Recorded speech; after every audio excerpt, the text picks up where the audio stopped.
आपका अपने YouTube channel उड़ान हरियाणा पर स्वागत है। प्यारे बच्चों, आज हम कक्षा 7 विषय विज्ञान के अंदर अध्याय 3 ऊष्मा की एक वर्कशीट हल करने वाले हैं। तो जो बच्चे चैनल पर नए हैं या जिन बच्चों ने अभी तक चैनल को सब्सक्राइब नहीं किया है, सब्सक्राइब कर लें, लाइक कर दें, अपने साथियों को शेयर कर दें। तो शुरू करते हैं आज की क्लास। आप अपनी स्क्रीन पर देख सकते हैं practice worksheet class 7 subject science और चैप्टर नेम ऊष्मा। उसमें पहले 10 एमसीक्यू हैं। तो पहला एमसीक्यू आप अपनी स्क्रीन पर यहां पर देख सकते हैं। पहले एमसीक्यू में आपसे क्या पूछा गया है, एक मिनट, थोड़ा सा इसको सेट कर लेते हैं।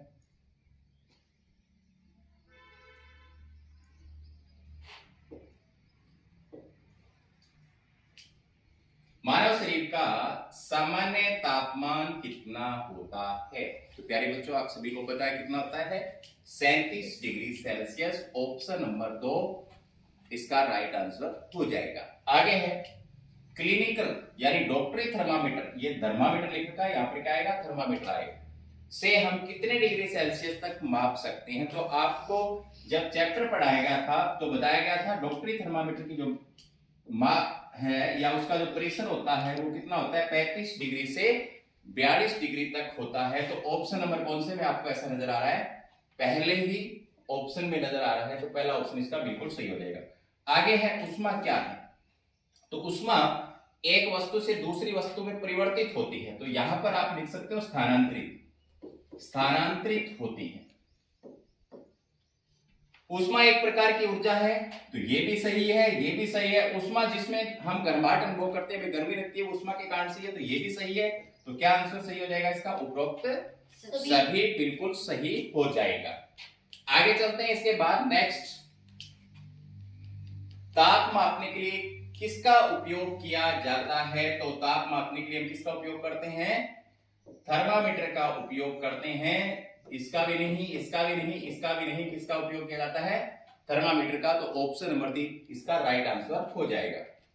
आगे चलते हैं। इसके बाद नेक्स्ट प्रश्न पर, ऊष्मा किस प्रकार स्थानांतरित होती है? ऊष्मा किस ओर स्थानांतरित होती है? तो आपको जब चैप्टर पढ़ाया गया तो बताया गया था ऊष्मा हमेशा उच्च ताप से निम्न ताप की ओर चलती है। तो ठंडी वस्तु से गर्म वस्तु की ओर नहीं, गर्म से ठंडी वस्तु की ओर, बिल्कुल सही। तो ऑप्शन नंबर 2 इसका क्या हो जाएगा, सही हो जाएगा। आगे, किस प्रक्रम द्वारा सब्जी बनाते समय हैंडल गर्म हो जाता है? तो हैंडल कैसा है, एक ठोस है, ठीक है। जब सब्जी बनाएंगे तो सब्जी यहां पर पतीला है, उसका हैंडल है, तो ये धीरे धीरे धीरे धीरे ऊष्मा चालन विधि से यहां इस सिरे पर पहुंच जाएगी। तो कौन सा, ऑप्शन नंबर 1, ठोसों में चालन विधि से ऊष्मा स्थानांतरित होती है, ठीक है। तो उसका जो आएगा उत्तर क्या आएगा, चालन। इसके बाद में आगे नेक्स्ट चलते हैं। थर्मामीटर का उपयोग करते समय कौन कौन सी सावधानियां अति आवश्यक हैं? तो आपने देखा होगा जब आपको फीवर हुआ है तो उस समय डॉक्टर आपका तापमान मापता होगा, तो वो क्या करता है, थर्मामीटर का उपयोग करते समय इसे बल्ब से नहीं पकड़ना, उसके आगे बल्ब होता है उससे नहीं पकड़ना चाहिए, पीछे से पकड़ा जाता है। तो पहला भी सही है। थर्मामीटर को उपयोग से पहले और बाद में धोना चाहिए, तो धोना चाहिए बिल्कुल।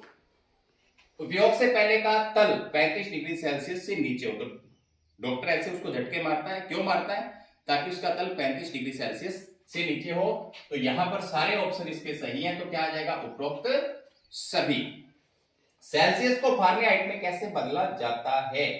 सेल्सियस को फारेनहाइट में बदलने का जो फॉर्मूला है प्यारे बच्चों, वो क्या है, x डिग्री सेल्सियस गुणा में 9/5 ब्रैकेट प्लस 32 बराबर फारेनहाइट। अगर आपको सेल्सियस को फारेनहाइट में बदलना हो तो यहां पर आप क्या भर दोगे, जैसे हमें बदलना है 40 डिग्री सेल्सियस को बदलना है, तो x की जगह 40 भरा, गुणा में क्या है 9/5, तो 5 एकम 5, 5 8 40, क्या हो गया 8 में 72, इधर 32 और है ना, तो वो और जुड़ेगा इसमें, तो क्या हो जाएगा 2 और 2 4 और 7 और 3 10, 104 फारेनहाइट, 104 फारेनहाइट। तो इस तरीके से हम बदल सकते हैं। तो मैंने आपको बता भी दिया कि 40 डिग्री सेल्सियस को हमने बदला है, तो ऐसे बदला गया।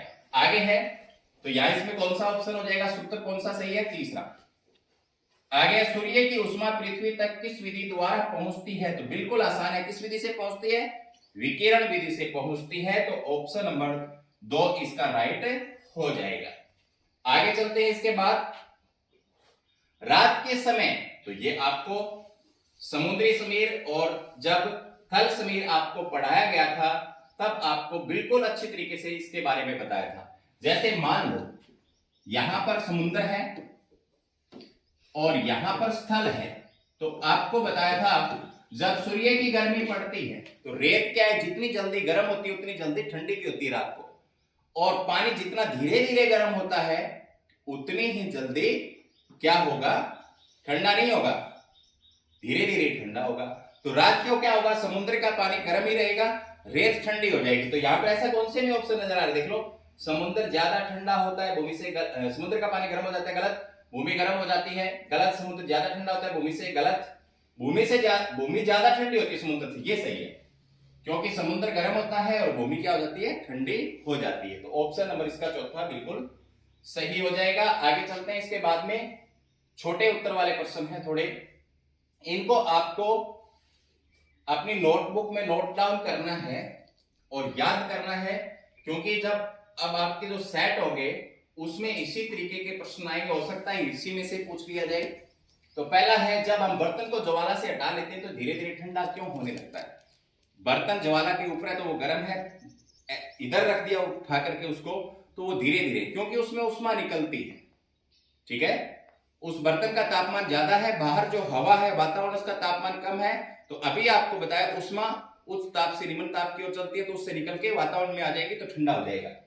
सर्दियों में गहरे रंग के वस्त्र पहनना अधिक आरामदायक क्यों प्रतीत होता है? क्योंकि गहरे रंग के वस्त्र उष्मा के अच्छे अवशोषक होते हैं, उष्मा को ज्यादा सोखते हैं, इसलिए हमें सर्दी से बचाते हैं। जब हम धूप में खड़े होते हैं तो हम गर्माहट अनुभव करते हैं, क्यों? उष्मा के कारण करते हैं, वातावरण, सूर्य की जो उष्मा है हमारे शरीर में प्रवेश कर रही है। सर्दियों में हम एक मोटे कपड़े की अपेक्षा उसी मोटाई के कई परतों वाला वस्त्र अधिक गर्म प्रदान करता है, क्यों? क्योंकि जब 2 परतें होंगी, 3 परतें होंगी, उसके बीच में हवा भर जाती है।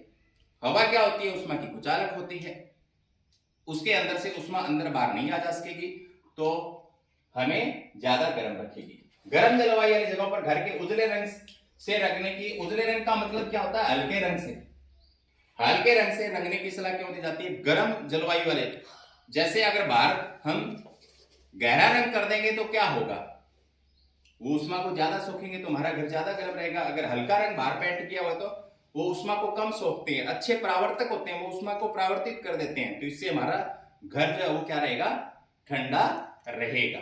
तो ये थी आज की वर्कशीट जो आज हमने हल की। उम्मीद करता हूं कि आपको समझ में आई होगी। मिलते हैं नेक्स्ट क्लास में, तब तक के लिए बाय बाय, धन्यवाद।